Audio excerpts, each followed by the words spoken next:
राष्ट्रीय जनता दल अब किस मुंह से बिहार के अंदर ऊंची जाति के गरीब लोगों से वोट मांगने जाएगी, जिन्होंने राज्यसभा और लोकसभा इन दोनों सदनों में ऊंची जाति के गरीब लोगों के आरक्षण के विरोध किया था और आम आदमी पार्टी ने इस निर्णय के विरोध में सदन का बहिष्कार कर दिया था। संविधान का जो मूलभूत ढांचा है वो कहीं भी प्रभावित नहीं होता है। बिहार की राजनीति इस वक्त गर्मा गई है, इसलिए क्योंकि माननीय सुप्रीम कोर्ट का एक अहम फैसला आया है और यह अहम फैसला स्वर्ण समाज के आरक्षण को लेकर है। जी हाँ, बिल्कुल जो बात की जा रही थी मोदी काल में या महागठबंधन या राजद जब अकेले थी, सीएम नीतीश कुमार उनके साथ नहीं थे, उस समय भी राजद आरक्षण को लेकर सवाल उठाए थे।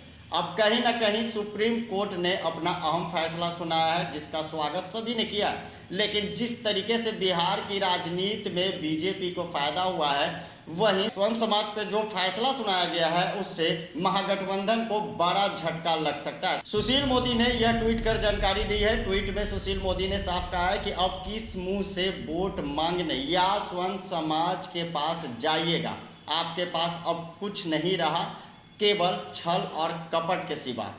क्या कुछ करे सुशील मोदी, जरा उस खबर को देखिए।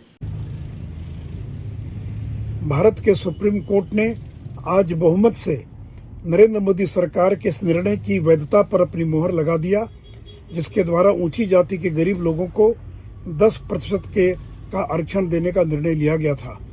हम इस निर्णय के लिए नरेंद्र मोदी सरकार को धन्यवाद देते हैं। साथ ही साथ बिहार की राष्ट्रीय जनता दल वह ऐसी पार्टी थी जिसने संसद के दोनों सदनों में 103वें संविधान संशोधन विधेयक का विरोध किया था। राष्ट्रीय जनता दल अब किस मुंह से बिहार के अंदर ऊंची जाति के गरीब लोगों से वोट मांगने जाएगी, जिसने कि संसद में इसका विरोध किया था। और आरजेडी के साथ साथ इंडियन यूनियन मुस्लिम लीग और डीएमके, ये तीन ऐसी पार्टियां थी जिन्होंने राज्यसभा और लोकसभा इन दोनों सदनों में ऊंची जाति के गरीब लोगों के आरक्षण के विरोध किया था और आम आदमी पार्टी ने इस निर्णय के विरोध में सदन का बहिष्कार कर दिया था। अब आरजेडी और आम आदमी पार्टी को, देश की जनता को, ऊंची जाति के गरीबों को इसका जवाब देना पड़ेगा कि इन लोगों ने क्यों इस निर्णय का विरोध किया था। साथ ही साथ मुझे प्रसन्नता है कि सुप्रीम कोर्ट ने साफ कर दिया है कि संसद के इस निर्णय या मोदी सरकार के इस निर्णय के द्वारा संविधान का जो मूलभूत ढांचा है वो कहीं भी प्रभावित नहीं होता है। साथ ही साथ 50% की जो आरक्षण की सीमा थी, उसके अतिरिक्त 10% आरक्षण दिए जाने के पक्ष में सुप्रीम कोर्ट ने अपना निर्णय दिया है। तो आज का दिन बड़ा ऐतिहासिक दिन है, क्योंकि सुप्रीम कोर्ट ने नरेंद्र मोदी सरकार के 10% आरक्षण के निर्णय पर अपनी सहमति की मुहर लगा दी है। गरीब स्वर्ण को मिले 10% आरक्षण पर सुप्रीम कोर्ट के ऐतिहासिक फैसले के बाद अब बिहार की राजनीति फिर गर्मा गई है।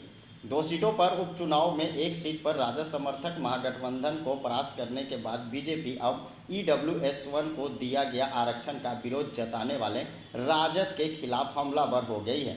बीजेपी सांसद सुशील मोदी ने कहा कि 2019 में जब मोदी सरकार ने यह आरक्षण दिया था तो राजद ने सबसे पहले इसका विरोध किया था। अब जब सुप्रीम कोर्ट ने भी यह मान लिया कि केंद्र सरकार का फैसला बिल्कुल सही है, ऐसे में राजद को बताना चाहिए कि किस मुंह से अब स्वर्ण समाज से वोट मांगने के लिए जाएंगे। सुशील मोदी ने कहा कि जब यह आरक्षण दिया गया था तो राजद के डीएमके सहित कुछ पार्टियां ने सांसद के दोनों सदनों में खुलकर विरोध किया था। केजरीवाल की आम आदमी पार्टी ने सदन का बहिष्कार तक कर दिया था। अब जब कोर्ट ने फैसला दिया तो इन पार्टियों की गरीब स्वर्ण के प्रति क्या सोच है, यह जाहिर हो गया कि सुशील मोदी ने कहा कि सुप्रीम कोर्ट का यह फैसला ऐतिहासिक फैसला है, लेकिन राजद और आम आदमी पार्टी के लिए सोचना होगा कि अब किस मुंह से स्वर्ण का वोट मांगने के लिए जाएंगे। तो आपने देखा कि बिहार की राजनीति में सुशील मोदी ने ऐसा बयान दिया जिससे दिल्ली से लेकर बिहार में राजनीति गर्मा गई है।